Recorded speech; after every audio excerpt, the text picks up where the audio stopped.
Thank you very much, Iyad, and welcome, Beth. Great to meet you. Um, I I wanted to give just a few sentences about me, just for the background of folks here. I'm actually in Massachusetts, USA, where I'm based, but I'm thrilled to be affiliated with the Center for Humans and Machines, and hope to start visiting there again soon, because it's been a couple of years thanks to COVID.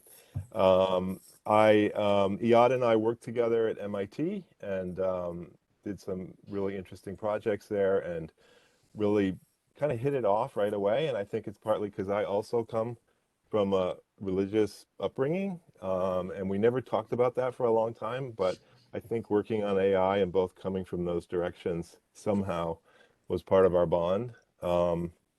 And Anyway, my writing that book, I'm a journalist by background, but writing that book took me to MIT and now to this work I'm doing at the center. And I also have a nonprofit startup called Public Minds that has not quite launched yet, but will be soon.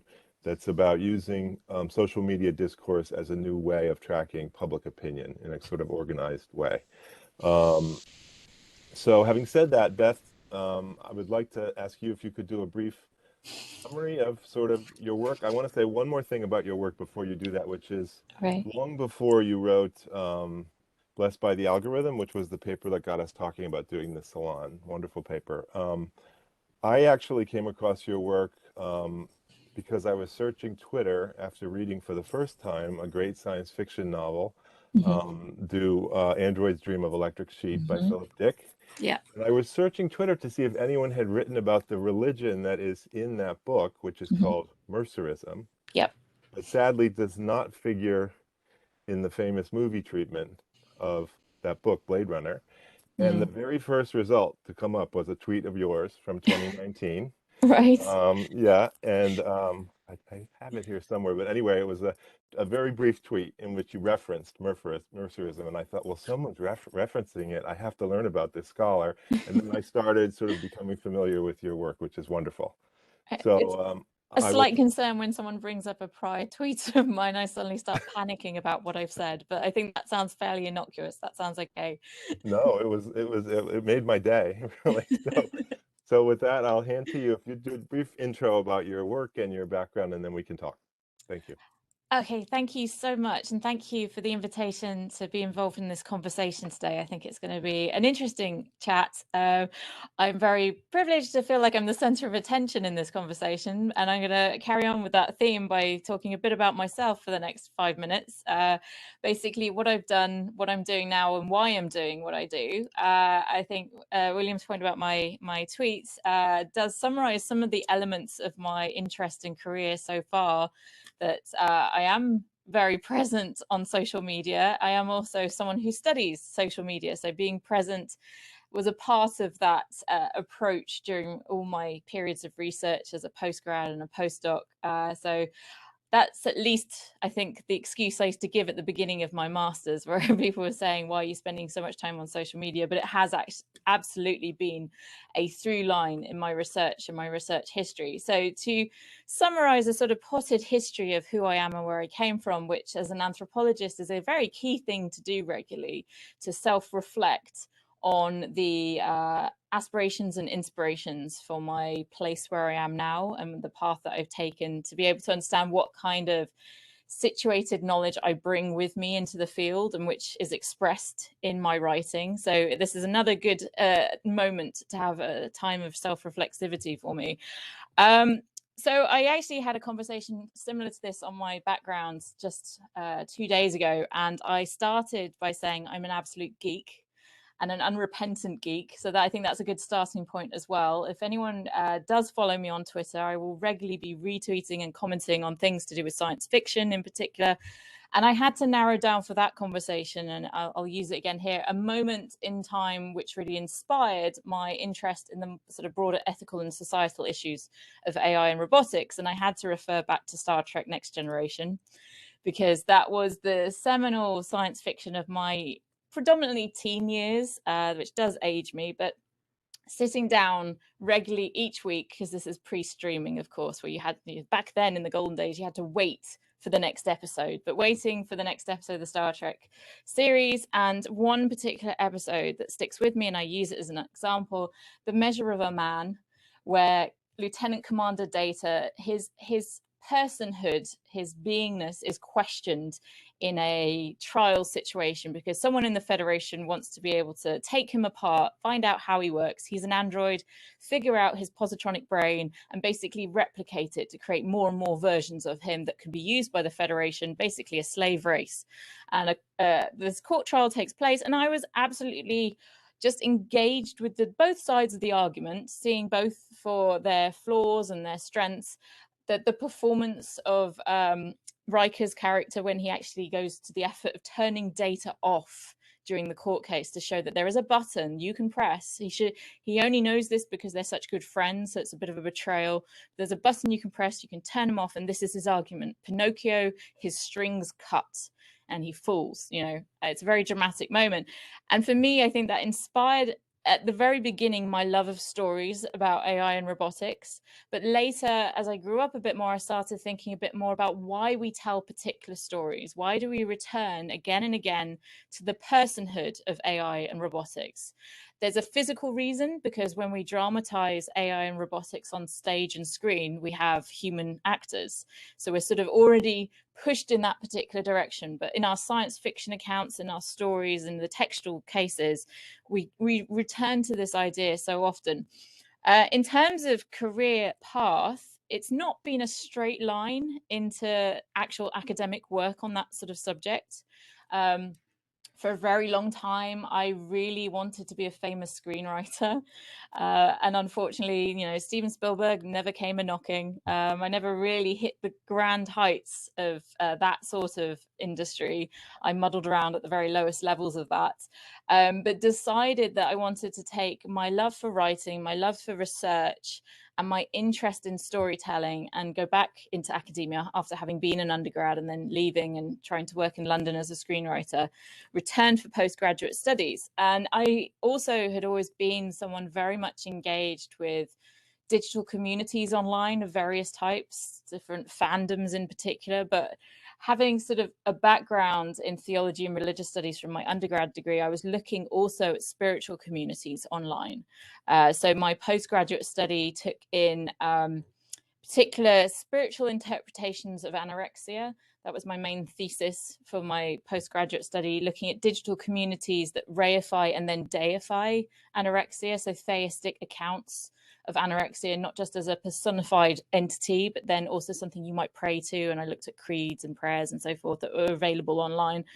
And then for my PhD thesis, I looked at the New Age movement and a particular idea in that called the Indigo Children, which again has a geographically disparate community that finds spiritual closeness through internet, social media platforms and forums and digital spaces, and share those ideas with each other. And almost like a meme, the idea itself self-replicates and changes in its forms and gets shared with other people.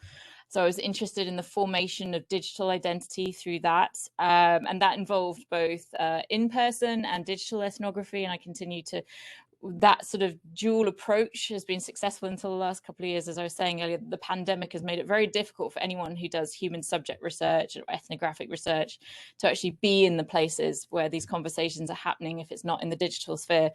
And then my first postdoc position was what took me into the academic study and discussion more of artificial intelligence, having been, as I said, a huge sci-fi geek for many years, to actually then have that as the primary subject of my research. And that was my position as a research associate at the Faraday Institute for Science and Religion. So I was bringing my background in the theological and religious studies areas and my anthropological methods into that discussion about artificial intelligence. I did many things during that postdoc. I think the thing I'm probably proudest of that really expresses my my intention to do as much public engagement as possible was the series of short documentaries I made about AI and robotics. And the first one was made during my first year of that postdoc. which is Pain in the Machine, which then won the AHRC Best Research Film of the Year award in 2017. And then we carried on with some of the money we got from that award and some other funders and donors. And we made 3 more films as a series of 4. And the last one was completed in my current position, where I'm JRF, Junior Research Fellow in Artificial Intelligence at Homerton College. And I think what we tried to do with those films, if you get a chance to watch them, I hope it's successful, is to really merge the narrative of the philosophical discussion, which we didn't want to be too high level because we didn't want to exclude people, we wanted to make it accessible, but with a narrative story frame as well. So it's the power of storytelling again. Each short film has both interviews with experts, but also this narrative fictional framing device. And some are more ambitious than others. The first basically involved us getting an actress to knock a Roomba down some stairs and panic and get upset about it. And the last one involves, secret underground bunkers and an AI child. And there's a much more sort of expansive sci-fi element to that one. But they've been moderately successful. One of them came out at the same time as Slaughterbots, which garnered millions of hits for its slightly more dystopic view, but our attempt was to be very balanced in the utopian and dystopian narratives and actually get something that was useful for the audience, and so they could understand where we are actually at and where the conversation about AI is at. And then, as I say, I'm currently the Junior Research Fellow in Artificial Intelligence at Homerton, and I'm carrying on similar sorts of themes. When it comes to my study of religion and artificial intelligence, I feel like there are 4 main engagements that I'm very interested in. So there's the responses of traditional established mainstream religions, what kinds of interactions they have with AI. Are they implementing AI in particular ways? Are they developing the conversation about AI personhood in particular directions based on their theologies? How are the different theologies represented between them? A Jewish response is different to a Muslim response, for instance. Secondly, I'm interested in the development of new religious movements, which probably comes out more of my work on the New Age movement and Scientology and Jediism before. So looking at the development of AI groups that are specifically talking about theism from deism in some examples, that they see the universe as without gods, but with AI that we might develop them in particular ways, or those that see the potential for AI to fit into the kind of God space that's been left behind through the process of secularization. Thirdly, I'm interested in where nominally secular public discourse is informed by AI narratives, tropes, and metaphors. So that's where things like the Blessed by the Algorithm paper comes in, that in a space where we might more readily talk about the corporate element of the algorithm, some people are drawing instead on religious terminology like being blessed by the algorithm, or we use imagery from the creation of Adam in the Sistine Chapel and reformat it and remix it like a meme into an AI creation story with a robot hand and a human hand. So it's seeing where there's those sorts of continuities. And of course, those are both examples of commonly Western monotheistic religious language, but there are other examples that bring in other cultures as well. And finally, some of the new atheist responses to AI that suggest it would ultimately lead to the end of religion. So narratives around that kind of diminishment through increasing rationality caused by AI. So there's 4 areas there. It keeps me busy. And as I say, I have a huge dedication to public engagement. So I want to be out there as much as possible, getting a conversation going, hearing people's concerns as well, because public engagement should always be a 2-way street, and sharing my research and my insights with as many people as possible. So I hope that I haven't gone on too long talking directly about myself, and that's of interest to people. No, terrific. Thank you very much, Beth. That was a great, concise summary of your work. Sort of is vast, and so thank you for doing that.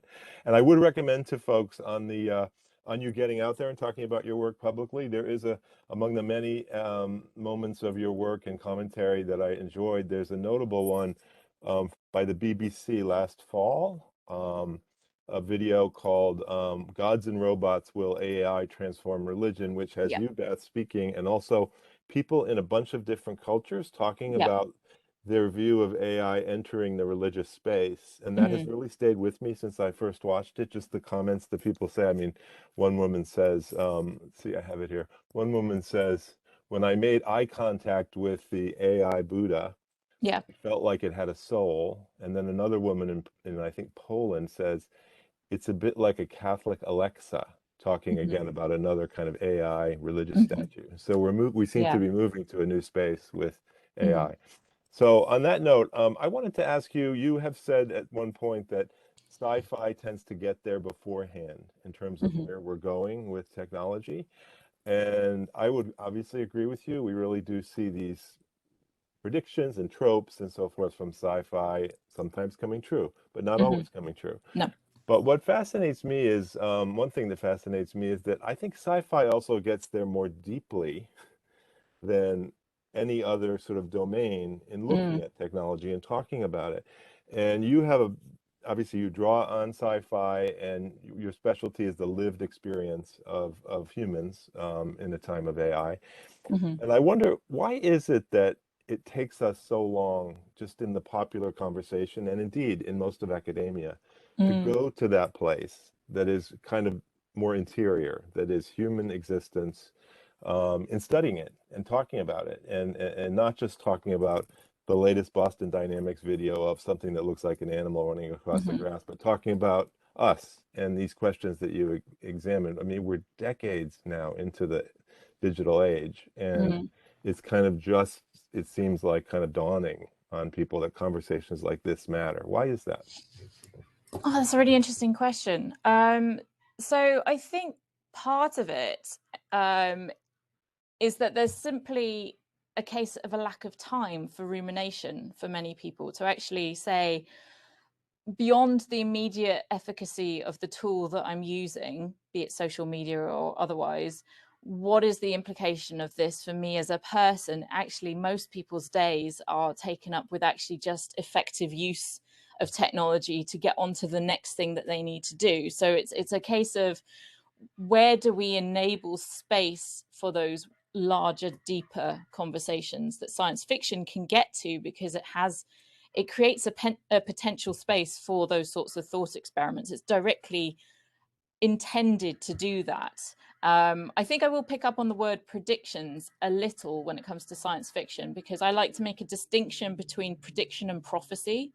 So a lot of the time we get these articles, something like 10 times science fiction correctly predicted what was going to develop, and they'll talk about things like geostationary satellites, or they'll talk about sliding doors because Star Trek got there first and things like this. And I think that always misses the point that no science fiction author that I'm aware of goes into writing science fiction to make correct predictions.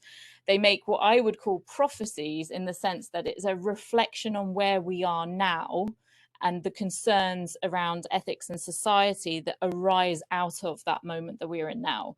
So it's all an extrapolation, but it's not an extrapolation to a target, and it's an extrapolation to make commentary. At least that's how I commonly recognize science fiction.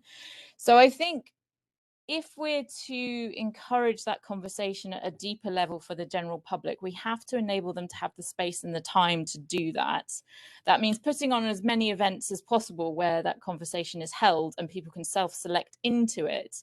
But there's always going to be people for whom, I mean, Donald Rumsfeld comes under a lot of criticism for talking about unknown unknowns, but for some people, I think that applies when it comes to AI. It is simply something that is not on their horizon. If it ever has been on their horizon, it's purely through press accounts where they use Terminator pictures, and it's all very strongly dystopic.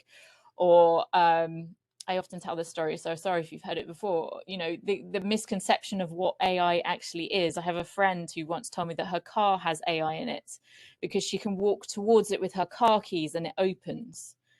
And that's infrared sensors, right? That's not artificial intelligence, but the actual understanding of the moments in which we interact with AI can be limited in the public discourse because people aren't educated from an early level into what's happening with the technology. We get internet classes in schools, or certainly in my son's UK school, but this sort of is a step on from that, but we haven't quite caught up. And there needs to be a pause and a moment for a lot of people to have that opportunity to be caught up or to catch up for themselves. And perhaps that's an argument for an overall slowing down of technological progress and process. But that's a difficult one to have when, as I say, most people's concern is efficacy. It's not the ability to have these deeper conversations. Thank you. Now, speaking of these kind of frontiers or new boundaries we're crossing that we didn't expect to come to, for me, coming across your Blessed by the Algorithm paper, when I think Iyad shared it with me one day, Mhm. um, was one of those moments. Even though I'm interested in this and I've read a lot of sci-fi and so forth, I really did not expect people to be sharing that particular phrase as a hashtag. So, fair number of people talking about it, Hmm. including prominent people, seriously saying "blessed by the algorithm." Yeah. Um, what is it about this moment, or whenever I forget when the first one was, Mhm. that brought that, and what can you tell us a little more about your findings in that paper? Yeah, absolutely. So basically, what an anthropologist does is notice interesting things, and that can be in a particular field site, or in my case, looking online as a digital ethnographer.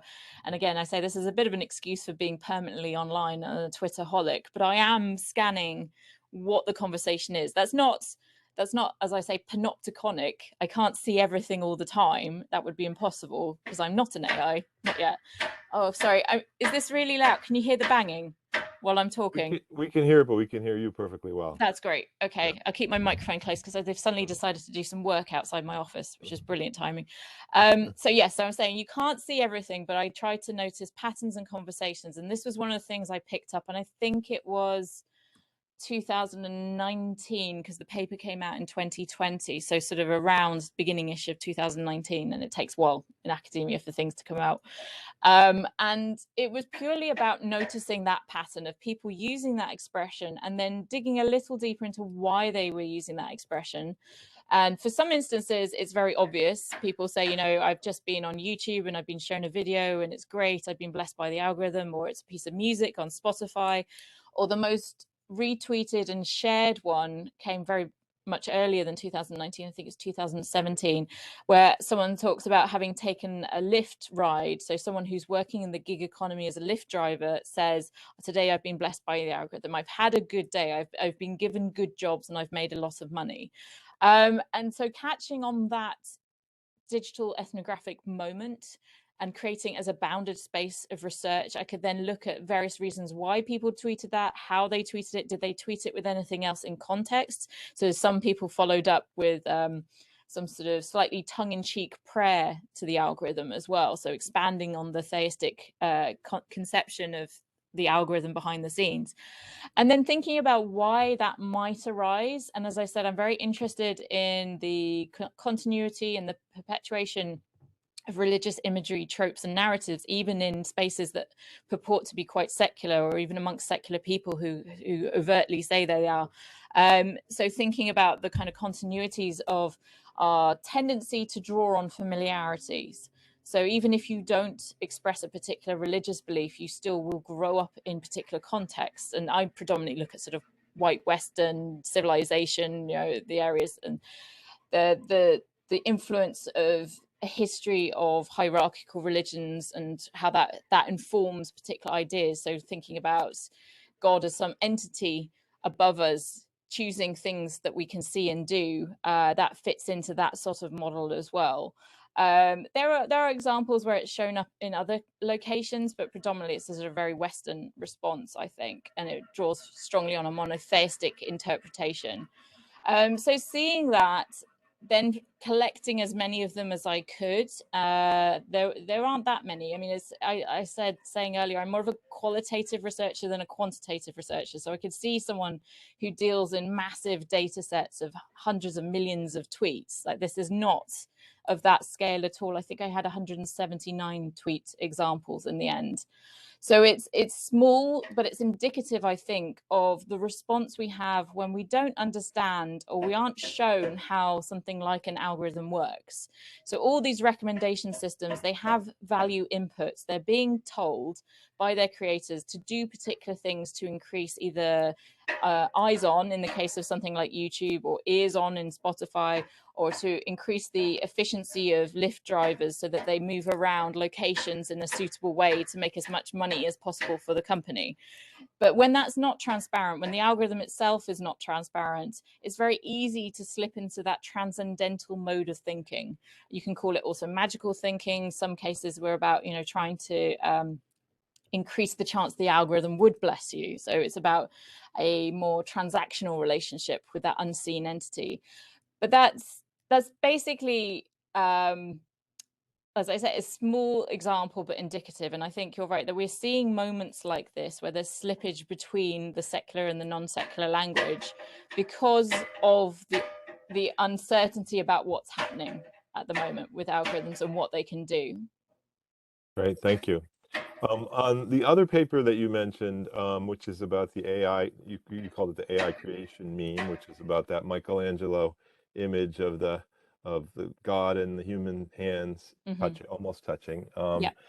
Widely used, as you demonstrate in that piece, sometimes in surprising ways. I don't know, I can't remember how far back that goes, but to what do you attribute that particular development? And some of the uses, in the business world in particular, are so odd. I wonder if you could just talk a little bit about that. Yeah, so similar sort of approach and methodology of noticing something and then exploring it a bit further. It's not unlike the blessed by the algorithm tweets where it's very obvious the historicity of where's the first most prominent one, how many examples can we find, can we locate them in a time. With the AI creation meme, I used a more general search on Google Images just to find examples. And again, it's not exhaustive. I couldn't have gone through every possible variation, but some of them repeated quite a lot. So I found something like 80 different specific examples. And then again, sort of looking at the location where they were used, why they were used, and very few of them appeared in what you might call, religious or spiritually inclined locations. They were sometimes, but not very many, applied to articles about religion and AI. But as you say, they appeared in sort of business articles, or one of the primary ones I started the article with was on an EU website for the EU Commission talking about AI regulation. So they're setting up a specific group working party to discuss AI regulation at the EU Commission. So again, not an overtly religious location, but drawing on an evocative image. Even if you don't come from a particular religious background, you can recognize this as the creation of Adam from the Sistine Chapel. It comes with a lot of baggage about a creator and a creation. And it evokes that moment in this discussion of AI, saying we are about to do something that could be as revolutionary as the creation of humankind, whether you believe in that account of it or not. And that's what's being evoked in the same way that the very dystopic press stories I mentioned that always use the Terminator image, they're doing that specifically to evoke an emotional response in their readers. They want people to read the story, they want to get attention, so there's an attention economy element to that. And likewise, I think when it's used in those secular spaces, it's about getting eyes on the story. It's something that's very profoundly impactful.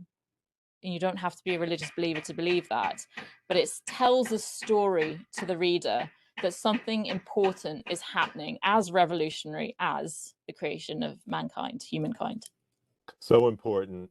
Pay attention to my business or my product that I sell. Exactly. What the EU Commission is doing. Yeah, that's fascinating. Your work has a bunch of dichotomies that you talk about sometimes, dystopia versus utopia and so forth, that are part of the lived experience. One that I sort of focused on in looking at your work was the trust versus distrust dichotomy. Yeah. And I wonder if you have any thoughts. It's maybe too big of a question, but I'm going to throw it out there. Any thoughts about where we are now in the balance between trust and distrust? Because I have read in your work some examples of people trusting AI more lately as it becomes more comprehensive, and other people less trust for that very reason. So do you have sort of an update on that? Yeah, so I think where I fit the blessed by the algorithm and the AI creation meme topic areas or research papers into overtrust, right? So assumptions about not just AI agency being human level, but something like super agency, and that's where it becomes theistic, that there is something that can have super agency over us, and therefore I think that's an example of overtrust, because I don't think, and someone can prove me wrong, but I don't think so. I don't think the algorithm is making intentional choices for humans outside of the parameters of what humans are deciding the algorithm can do. I remain agnostic on a lot of things, but I'm fairly certain there isn't super intelligence to that extent that has like godlike abilities. So I think that's an example of overtrust. Those two cases, blessed by the algorithm and the AI creation, I mean, that's overtrust, that's certainty that AI can be godlike in some way. But then to take that down a level, just simple levels of trust, that we are quite happily handing over a lot of our decisions to decision-making algorithms and recommendation systems that we presume in a lot of way are more rational than human beings because they don't have the same sort of emotional response to things, or they haven't gone through millions of years of messy evolution that has, in our case, led to dangerous and troubling things like wars and abuse and murder and all the terrible things that humans do. So we presume, because the mechanical is seen in some ways as purer and cleaner, that it will make the perfect rational decisions and not come with all those human biases. Well, of course, as soon as you start unpacking what AI actually is, what an algorithm is, what machine learning is, and where data comes from, we see those biases quite easily inputted into systems. And there's so many examples of algorithmic bias where things have gone wrong. But there is this narrative that machines can be clearer in their thoughts than humans. So some of the push in narrative you see for, robot judges, perhaps they'll bring up the accounts of suggesting that humans, as human judges, make worse decisions before lunch when it comes to judgments. And you can unpack that and you can look at what kind of cases are coming up before lunch versus other times. But that's a narrative that seems to fit our preconceived notion of how messy and irrational humans are. It makes sense. So that's where you see trust coming out in the case of too much trust. Where there's distrust, it's generated a lot of the time by our feeling of the dystopic, as I said, the Terminator imagery, the kind of hyped up negative accounts of artificial intelligence, where things have actually fundamentally gone wrong and people have heard about them. That's also leading to a lot of distrust. And then some people, I think, have a very kind of almost intuitive feeling of uncanniness when it comes to AI and robots. And if you know about the uncanny valley, Masahiro Mori's concept relates more specifically to embodied AI, so robotic forms, where androids look human-like but not human-like enough. It develops this sort of unease.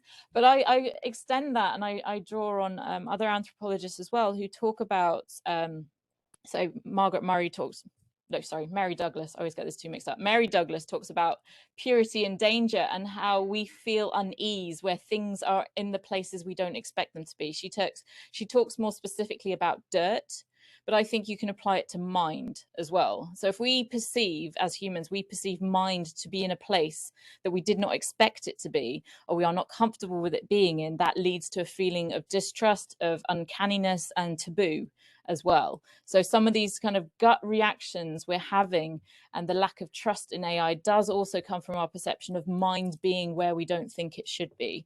And some of that comes about from our natural tendency to anthropomorphize.